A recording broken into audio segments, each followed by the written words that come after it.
SIR এর শুনানি শুরু হবে 27শে ডিসেম্বর থেকে, আর তার আগে মাইক্রো অবজারভারদের সঙ্গে বৈঠক সিইওর। নজরুল মঞ্চে হবে এই বৈঠক। মাইক্রো অবজারভারদের সঙ্গে বৈঠক রাজ্যের মুখ্য নির্বাচনী আধিকারিকের। রুমা পাল আমাদের প্রতিনিধি এই মুহূর্তে রয়েছেন। রুমা, কি জানতে পারছো এই বৈঠকে কি কি আলোচনা হবে? দেখো, জানিয়ে রাখি যে শুনানি হবে 27শে ডিসেম্বর থেকে। তার আগে কিন্তু মাইক্রো অবজারভার নিয়োগ করা হয়েছে এবং এই মাইক্রো অবজারভাররা কেন্দ্রীয় সরকারি কর্মচারী এবং এই মাইক্রো অবজারভারদের কি কি ভাবে কাজ করতে হবে সেটা নিয়ে কিন্তু নজরুল মঞ্চে এই ট্রেনিং চলছে এবং বৈঠক চলছে। দুটি ধাপে কিন্তু এই বৈঠক হবে এবং তাদের ট্রেনিং দেওয়া হবে। মুখ্য নির্বাচনী আধিকারিক মনোজ কুমার আগরওয়াল যেমন রয়েছেন, তার সঙ্গে সঙ্গে এটাও ঠিক স্পেশাল রোল অবজারভার সুব্রত গুপ্ত রয়েছেন, অবজারভাররা রয়েছেন, মাইক্রো অবজারভাররা রয়েছেন। সেই ছবি দেখতে পাচ্ছ যেখানে কিন্তু নজরুল মঞ্চে এই বৈঠক শুরু হয়েছে। এবং জানিয়ে রাখি যে দুটি ধাপে, ফার্স্ট হাফে এবং সেকেন্ড হাফে কিন্তু এই বৈঠক হবে। এবং এই বৈঠক কেন হবে জানিয়ে রাখি যে শুনানি পর্বে কিন্তু মাইক্রো অবজারভারদের কিন্তু বিশেষ রোল রয়েছে। অর্থাৎ যখন কোনো ভোটারকে ডাকা হবে যারা মূলত আনম্যাপ, যাদের 2002-এর সাথে কোনো ম্যাপিং হয়নি, যখন তাদেরকে ডাকা হবে সেক্ষেত্রে যখন ইআরও থাকবেন, এইআরও থাকবেন, অবশ্যই সেই তথ্য খতিয়ে দেখবেন মাইক্রো অবজারভার। এবং 4600 মাইক্রো অবজারভার বিভিন্ন জায়গায় থাকবেন। সেক্ষেত্রে জানিয়ে রাখি অবশ্যই যেখানে শুনানি কেন্দ্র রয়েছে সেখানে অন্তত একজন করে তো মাইক্রো অবজারভার থাকবেনই। এবং মাইক্রো অবজারভাররা খুবই খুঁটিয়ে দেখবেন সমস্ত তথ্য। অবশ্যই ইআরওদের যেমন সাহায্য করবেন, সেক্ষেত্রে স্পেশাল রোল অবজারভারকেও কিন্তু সাহায্য করার ক্ষেত্রে তাদের বিশেষ ভূমিকা রয়েছে। অন্যদিকে জানিয়ে রাখি যে এক্ষেত্রে একটা খুব গুরুত্বপূর্ণ বিষয় যে যেমন অন্যান্য ইআরও বা এইআরও বা অন্যান্য যারা অফিসিয়াল ছিলেন সেক্ষেত্রে কিন্তু রাজ্য সরকারি কর্মচারী ছিলেন। এবার কিন্তু এই মাইক্রো অবজারভার কেন্দ্র সরকারি কর্মচারী। ইতিমধ্যেই জানিয়ে রাখি যে শনিবারই কিন্তু মুখ্য নির্বাচনী আধিকারিক বৈঠক করেছিলেন এবং কেন্দ্রীয় সরকারের 16টি দপ্তরের সঙ্গে, এবং সেক্ষেত্রে তারা চেয়েছিলেন যে মাইক্রো অবজারভার প্রয়োজন সেরকম কিন্তু তাদের লিস্ট দিতে হবে। সেই লিস্ট তারা পেয়েছেন। আজকে কিন্তু তাদের ট্রেনিং দেওয়া হবে। বৈঠক ডাকা হয়েছে তাদেরকে, দুটি ধাপে হবে, কারণ 27শে ডিসেম্বর থেকে শুরু হচ্ছে শুনানি। মাইক্রো অবজারভারদের অবশ্যই কিন্তু খুব গুরুত্বপূর্ণ ভূমিকা রয়েছে, কারণ সমস্ত দিক খতিয়ে দেখে, সমস্ত তথ্য খতিয়ে দেখার পর কিন্তু মাইক্রো অবজারভাররা কিন্তু সেই তথ্য খুঁটিয়ে দেখবেন। অর্থাৎ বলা যেতে পারে যেমন একদিকে যেমন সিসিটিভি থাকে, সিসিটিভির কাজ করবেন এই মাইক্রো অবজারভাররা। সেই কারণে কিন্তু মুখ্য নির্বাচনী আধিকারিক মনোজ কুমার আগরওয়াল রয়েছেন, তিনি অবশ্যই পুরো বিষয়টা বুঝিয়ে বলবেন এবং ট্রেনিং দিচ্ছেন। দুটি ধাপে হবে আজকে সারাদিনই কিন্তু ফার্স্ট হাফে এবং সেকেন্ড হাফে এই 4600 যে মাইক্রো অবজারভার রয়েছেন, বিভিন্ন জায়গা থেকে এসছেন, বিভিন্ন কেন্দ্র সরকারি কর্মচারী এই রাজ্যেই কাজ করেন, সেক্ষেত্রে কিন্তু তাদেরকে এই বৈঠকে ডাকা হয়েছে। ট্রেনিং দেওয়া হবে। 27 তারিখ থেকে শুরু হয়ে যাচ্ছে একদম হিয়ারিং পর্ব। অন্যদিকে জানিয়ে রাখি এই হিয়ারিং পর্ব শুরু হওয়ার আগেই কিন্তু 20 লক্ষ এরকম প্রায় নোটিশ জেনারেট করা হয়েছে। কমিশন জানিয়েছে 32 লক্ষ কিন্তু আনম্যাপ রয়েছে যাদের 2002-এর সাথে কোনো ম্যাপিং হয়নি।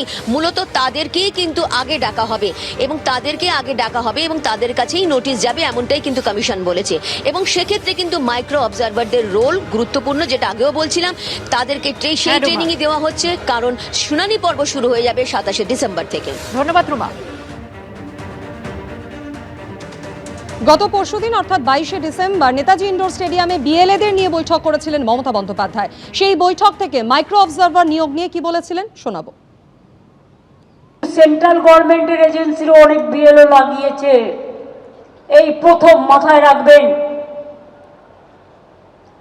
আমার কাছে স্টেট সেন্ট্রালে কোনো পার্থক্য নেই। আমি সবাইকে বলছি যার যার দায়িত্ব পালন করুন, আমাদের যতটা সহযোগিতা আছে আমরা করব।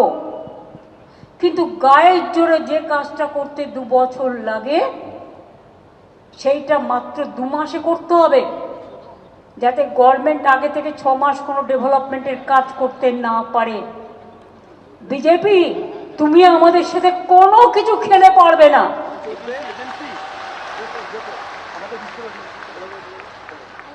সব এজেন্সিকে তোমার দালাল বানিয়েছো।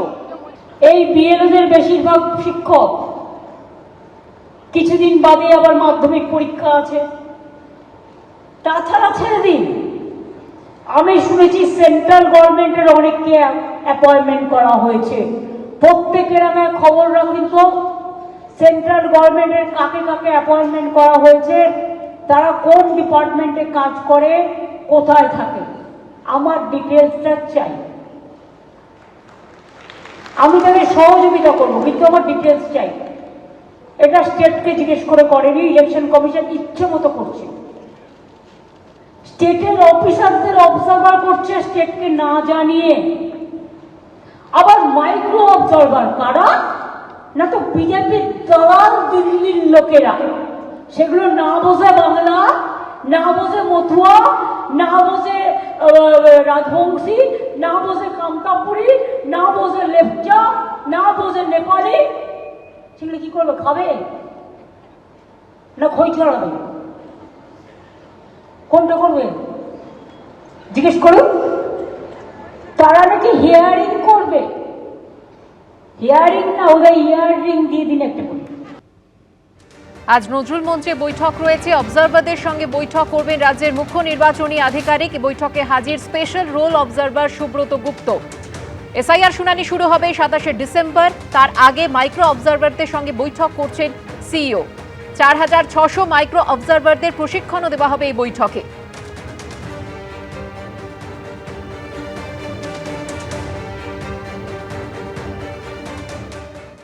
লগ্নজিতাকে হেনস্থার ঘটনায় ধৃতের বিরুদ্ধে এবার খুনের চেষ্টার ধারায় মামলা রুজু করল পুলিশ।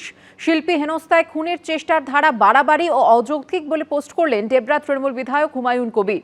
যদিও শিল্পীর পাশেই দাঁড়িয়েছেন বর্ষিয়ান তৃণমূল সাংসদ সৌগত রায়। উনি চিৎকার করে বলেন, অনেক জাগমা হয়েছে, এবার একটু সেকুলার গা। পূর্ব মেদিনীপুরের বেসরকারি স্কুলের অনুষ্ঠানে গান গাইতে গিয়ে চূড়ান্ত হেনস্থা। ভগবানপুরে লগ্নজিতা চক্রবর্তীকে হেনস্থার অভিযোগ ঘিরে সমালোচনার ঝড় উঠেছে। এই মুহূর্তে পুলিশ হেফাজতে রয়েছেন ধৃত মূল অভিযুক্ত মেহবুব মল্লিক। তার বিরুদ্ধে আগেই শ্লীলতাহানি সহ একাধিক ধারায় মামলা রুজু করেছে পুলিশ। এবার অভিযুক্তের বিরুদ্ধে যুক্ত করা হলো খুনের চেষ্টার ধারাও। কিন্তু বিভিন্ন মহলে যখন তীব্র সমালোচনা, তখন এই ঘটনা নিয়ে দুই সুর শোনা গেল তৃণমূলের সাংসদ ও বিধায়কের গলায়।